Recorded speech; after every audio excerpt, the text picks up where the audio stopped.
G'day guys, welcome back to my channel. My name is Wildkard. Yes, I am back. Had a weekend off, I guess, and we're building again to 2023 Rugby World Cup. Boy, that was a really bad weekend. I think probably a lot of you guys are suffering through the same thing that I'm suffering through. Massive depression due to a lack of international test rugby. And obviously, never did I think I was going to say this, but having weekly heart attacks is something that I missed last weekend. Oh, it was horrendous. I really wanted to get a heart attack, and it did not happen. And boy, but we're back on track. We're building towards the Rugby World Cup 2023. And yes, you are here because you want to know some rugby news. And we're going to start with the Rugby League. Never in my life did I think this could possibly happen. But the defending Kangaroos, the Rugby League team, the Australian Rugby League team, lost to the Kiwis, 30 points to nil. I mean, yeah, it was close. Like in the World Cup, I think the Kiwis lost by 2. But I never thought that we're going to get blown out 30 points to nil by the Kiwis, man. The New Zealand have one Rugby League team. And, oh man, we have like all the Rugby League talent in the world. And boy, that was bad. Like, you know, there was one point I had to go back and watch this game, actually. At one point during the broadcast, the commentator said, the Kangaroos backline consists of all the players came from a different club. And I was like, yeah, I wonder why nothing's firing. The whole backline never played with each other for the whole season. And I was wondering why, like, nothing actually worked out. Yeah, every player in the backline had a different club. So there you go. At least, you know, losing the Rugby World Cup, there's something for the Kiwi fans to celebrate. And yes, it's revealed today, 2 hours ago. Sir Eddie has expressed interest that he's going to be interest to the Japanese, head coach job. He's currently on holiday in Japan. He has not received an offer from the Japanese rugby yet, but yeah, he's interested to take over as the head coach of Japan. Really, Japan, I hope you do it, man. This is the chairman. This guy, Tsuchida, one of the worst human beings in the world of rugby right now. Sucking in all the talents from all around the world and still can't get a team out of the pool. Pool D, still can't get out of the pool. Oh my goodness. And he thinks that Eddie Jones, right, the guy who can't get Wallabies out of the probably the easiest pool, right? Many of you said that Wallabies were actually the easiest pool, not that Japan was in the easiest pool. Whatever, right? Couldn't get the Wallabies out of the pool C. He thinks that's an improvement. That's the guy that could potentially take Japan, into the quarterfinals in the next Rugby World Cup. This guy, this idiot, right? And I can't wait for him to just hire Eddie Jones, and then the whole, all his, corporate sponsors, all the car sponsorships for the Japan League One finally starting to wake up. What a terrible, terrible job that he's doing, and what a bunch of money they're wasting, just literally lighting it on fire, and then start pulling out the money and yeah, really, really show the world that what an idiot that he is. And so please, Japan, hire Eddie Jones. That will make me happy. That really would make me really, really, really happy. Next, there's some talk. So Romain Ntamack, obviously, he did not play the Rugby World Cup due to an injury. And he has been on radio to promote his new autobiography. I mean, he's 24. Like, what is there to write about? Like, come on, man, get over yourself. But anyway, he's out there promoting his autobiography.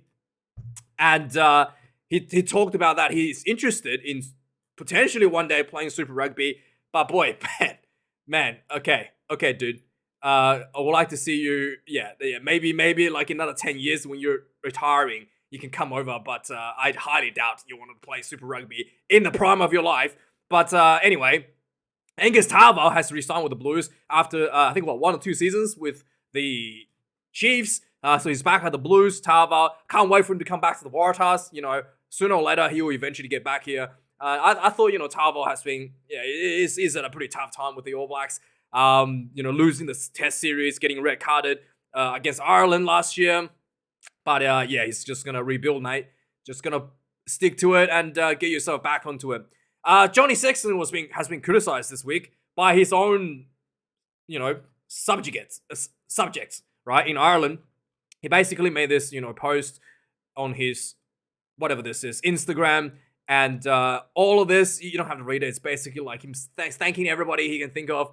But it was the last bit that triggered a lot of people. It basically reads that 4 years ago, we sat down as a squad and spoke about what we wanted to achieve. Our main motivation and objective was to inspire the nation, not to win the Rugby World Cup, allegedly. I think we achieved that. We lost, but we won. I'm quoting that from, that's what Johnny Sexton wrote. And a lot of people have some issues with it.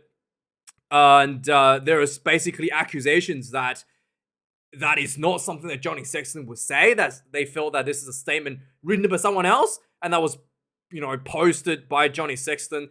It was accused that being unsexton quote ever, because Sexton is someone who's driven to win. It's like, it's like a cop out. Like, hey, we didn't win, but everybody should be happy because we did really good going into it, right? Like, it's not really something that a competitive person, like Johnny Sexton, who wants to win absolutely everything, who will say, so who will just taking the participation trophy essentially, right? So there is some big rant from Ireland. Who is actually columnist Pat? Yeah. Anyway, there's some Irish pundits, Irish columnists are not happy about what was said by Johnny Sexton, but like I said, it probably doesn't sound like he actually wrote the essay. Some injury updates now. Mano Tuilangi had broken his hand, and he's got a plate put into his hand after breaking it twice, apparently, during the Rugby World Cup. I mean, it's a brutal tournament. You can't really, you didn't know that this actually happened during the World Cup, unless, I don't know, maybe if you're in England, that would have been revealed. But he's going to be out for 6 weeks after putting a plate into his hand. And brutal. The casualties. So the Bungi Mbonambi has been paraded as a bit of a hero in South Africa at this stage. There's a lot of jokes apparently going around in South Africa. Obviously he's allegedly called Tom Curry a white cunt, say that word on YouTube, and he's defended himself, saying that he's speaking South Afrikaans and he's not actually referring to anybody in a derogatory manner. In South Afrikaans, the word cunt means side, right? And then when he got home, someone gave him a shirt that says win cunt, which means winning side. So it's becoming an actual joke, living joke in South Africa. So yeah, he's defended himself with that issue, and there's a lot of back and forth between the two sides, and I think Kolisi is probably the person that's showed his true quality as a leader. Instead of taking side on the issue, he actually reached out to, let me just straighten the camera a little bit. He's actually reached out to Tom Curry, knowing that Tom Curry has received a lot of kind of like bullying online as a result of the accusation. He's reached out to Tom Curry and try to settle the issue with him, and just showing a bit of a class from Kolisi in this whole issue. Snyman is injured again after Rugby World Cup, so he's going to be gone for at least a few months after returning to Munster following an injury with his shoulder. I think he had a leg injury out of the Rugby World Cup last year and sort of missed out like 4 years, essentially. He basically got back onto the field just before the Rugby World Cup earlier in the 2023 season. Yeah, so he only played 1 year, and he had 3 years off due to injuries. Due to one injury, I think it was a leg injury. It was ACL, I think it was. But the shoulder injury, again, going to be a few months. So yeah, maybe Snyman's going to miss another 3 years and come back for 1 year of rugby for Rugby World Cup once again. But hopefully it's not going to be the case. Hopefully he returns and plays some more rugby and enjoy himself a bit more. Sam Costello, the young fly half, the I guess you could call him the replacement for Dane Biggar, has suffered a hamstring injury and is currently on a bit of a tight race to return for the Six Nations that's going to come up in February next year. So yeah, he's quite good. He's a very good goal kicker, this guy. He's, that's pretty much all you would need for Warren Gatland. But it would be very interesting to see him to play in the Six Nations for Wales this year. There's an announcement that in the Six Nations that's coming up, there's going to be a England A team versus Portugal game during the Six Nations. That's going to happen.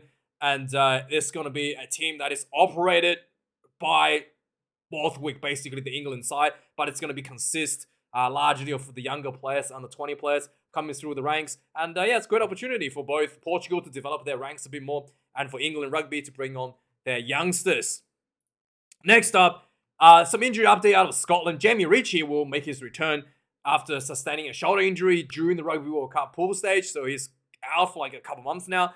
And but the bad news is Hamish Watson suffered an injury on the weekend against Leinster, facial injury, so he's going to be out for several weeks.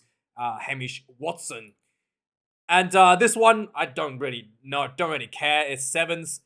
I did play sevens, by the way, but I just want to say, what is this guy doing? This guy's flying? What is going on here? He's literally running in the air. He's not touching the ground. He's running in the air. What is going on? That is... Is he wearing like anti-gravity boots or something? That is... What? Someone please explain this to me. What is happening here? There seems to be a matrix glitch in the matrix. And next up, this guy, Brandon Enor, has suffered injury, ACL injury, and is going to be out for quite a long time. So he will be missing out probably the whole Super Rugby season next year. So, yeah. Ian Foster has come out a bit of news, reviewed a bit of news this week, that his family was mugged outside the hotel room earlier in the World Cup campaign. And campaign obviously it wasn't revealed during the World Cup because he didn't want it to be like a distraction to the team. Didn't want the media to harp onto it. But the All Blacks was living in a bit of a dodgy area, so to speak, in France. And then the wife, Ian Foster's wife and daughter, was held at knife point, but they were able to escape without without being mugged.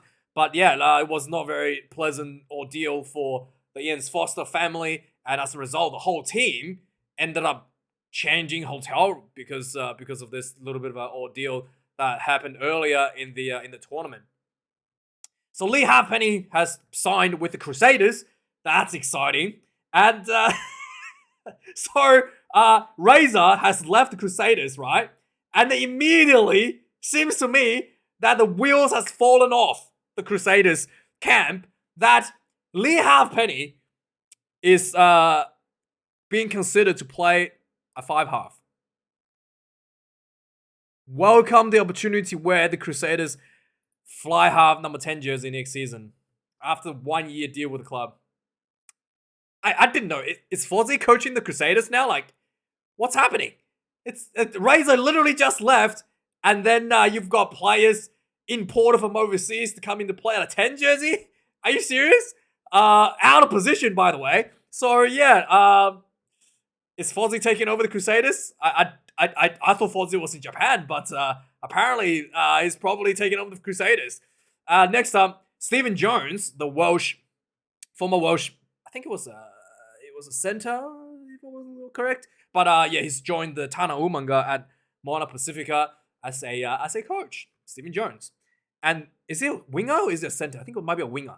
But anyway, move up. John Clay has been reported that he's going to be leaving Munster and he's going to be moving to France. So it's reported that he's looking at potentially going to Rassie 92 to replace, the Romain Taufifenua, who's retired after the World Cup, the giant French lock that comes off the bench.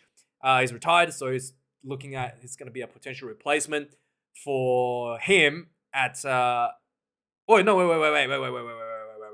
Sorry, my bad. He's going to be going to Lyon to replace Romain Taufifenua, who's going to Rassie 92. But Taufifenua has retired from international rugby, so he'll be playing, I guess, club rugby to finish out his career. So John Klein is going to Lyon. That's the actual news. Potentially going to Lyon. And then Sam Cane, following his red card to Jesse, hitting Jesse Krill in the head. Turns out the judiciary has found him guilty.